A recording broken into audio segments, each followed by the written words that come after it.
Hello everyone, welcome back to my channel. In today's video, I will be sharing with you 10 items that you should never buy for your bunnies, as they are either harmful or can even be deadly. So as a lot of you probably already know, a lot of items marketed towards bunnies in pet stores are actually very dangerous and should never be used. So today I'll be talking about 10 of them that you should never use.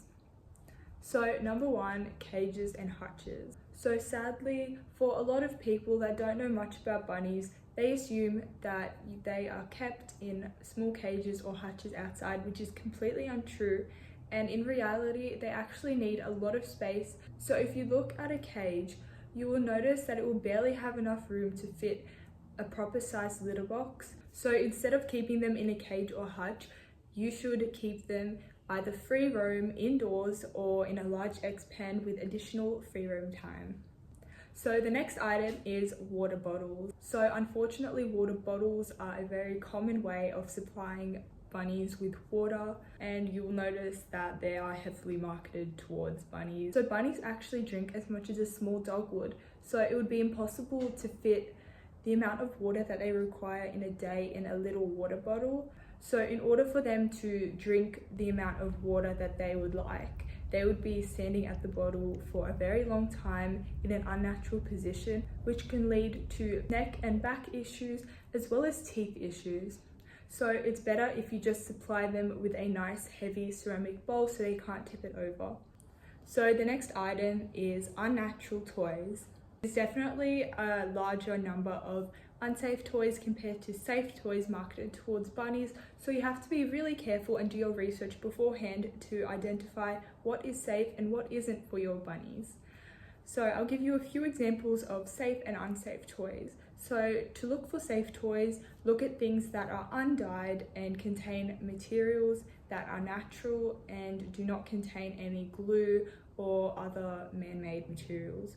So some safe natural materials to look for include hyacinth, which are my bunny's favorite chew material. There's also seagrass, rattan, apple and willow sticks, and there's way more. So you don't want to buy anything that is brightly colored, as these contain unnatural dyes which can harm your bunny in the long term. A lot of these products also contain harmful types of wood that your bunny should not be ingesting. So definitely stick to undyed toys. So the next product is sugary treats, or ones that contain dairy products. So I know that there are a lot of treats that contain added sugar, or even yogurt drops are a common treat I see marketed towards bunnies. So definitely do not buy any of these, as they are actually very dangerous for bunnies. So definitely avoid these products, as bunnies cannot properly digest these items. So these treats can lead to a bunch of different health issues, so just do not buy any of them, especially dairy treats. I don't know who came up with that, but bunnies are strictly herbivores and would never eat any dairy or anything in the wild. So definitely don't buy any of those, because they can lead to a number of different health issues. So stick to hay-based treats or fruit. The next item is an item that I actually see a lot advertised in pet stores, which I don't really understand why, and that is seed-based bunny mixes. So I don't understand where this idea came from, because bunnies are not naturally seed-eating animals.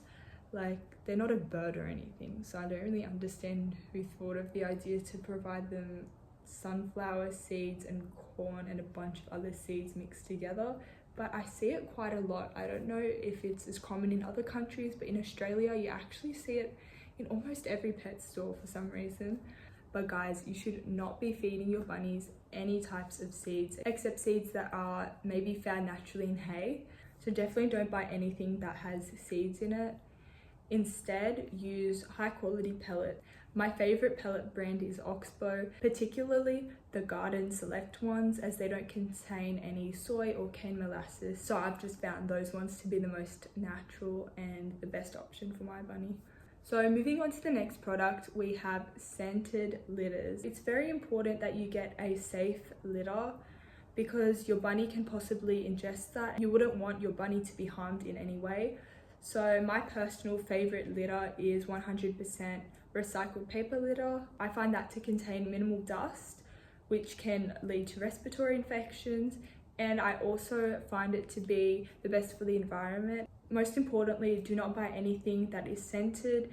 That can definitely harm your bunny. So the next item we have is mineral blocks. So mineral blocks are basically a little piece of a type of mineral. I usually see Himalayan salt blocks. So they're made for your bunnies to lick. However, this is completely unnecessary. Your bunny should not need to lick any materials or ingesting anything, especially salt. So definitely don't buy that. And it can also lead to issues, especially if they are biting the mineral block, and it can also get stuck in their throats and they can choke. So it's a choking hazard, so do not buy a mineral block. So next we have got corner litter boxes. So they're way too small for a bunny. You need a litter box that your bunny can do a 360 turn in, or even bigger. Bigger is always better.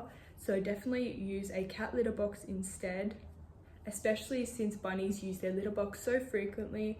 You don't want them to be having any issues fitting inside their litter box. You also want to provide hay inside their litter box as well. So having a corner one just isn't appropriate. So the next item we have are harnesses. So I know a lot of famous bunny YouTubers actually use harnesses on their bunnies. So they're actually very unsafe and you shouldn't be using them. So I know they look very cute in harnesses, but most of the time your bunny will not enjoy having a harness put on them. It stresses them out a lot, and it's very unnecessary to use a harness on your bunny. If you do want to take them outside, use a large X pen instead. And also harnesses can fracture their bones, because bunnies are very fragile animals, and if something scares them outside, which they are prey animals, so they will get scared of any loud noises, your bunny can possibly fracture its bones when it tries to run, and the harness can put too much pressure on their bones and they can fracture them, so avoid them. So the next product on this list is possibly the most confusing out of all the products I've mentioned, maybe besides the Cage and Hutch one, and that is bunny shampoo or conditioner. So I see bunny shampoos and conditioners marketed a lot towards bunnies in many different pet stores. So using shampoo and conditioner on your bunny is completely unnecessary, and you shouldn't do this, especially bathing your bunny in the first place, or even get any water on your bunnies. Water can be very harmful or even kill your bunny, because it can send them into severe stress, and it is very common for them to get GI stasis from the stress that they are put through when they get bathed. They can also get hypothermia after bathing them because their fur dries very slowly. So you should never bathe your bunny under any circumstance, especially using shampoo and conditioner, as they can be deadly. So thank you guys so much for watching today's video. I hope you learned something new, and an important message to take away from this video is to not trust pet stores. Pet stores sell a number of unsafe items, probably more unsafe than safe. So make sure you do plenty of research beforehand before buying any bunny products, as they are potentially dangerous. Also, don't trust any pet store employees, as they are probably uneducated and they are also told to sell these products to make money for the business. So definitely make sure that you know what is safe and what isn't safe for your bunny before buying anything. So that's all for today, and I will see you in my next video. So if you have any video ideas that you would like me to make, don't forget to comment them down below, and I will see you in my next video. Bye!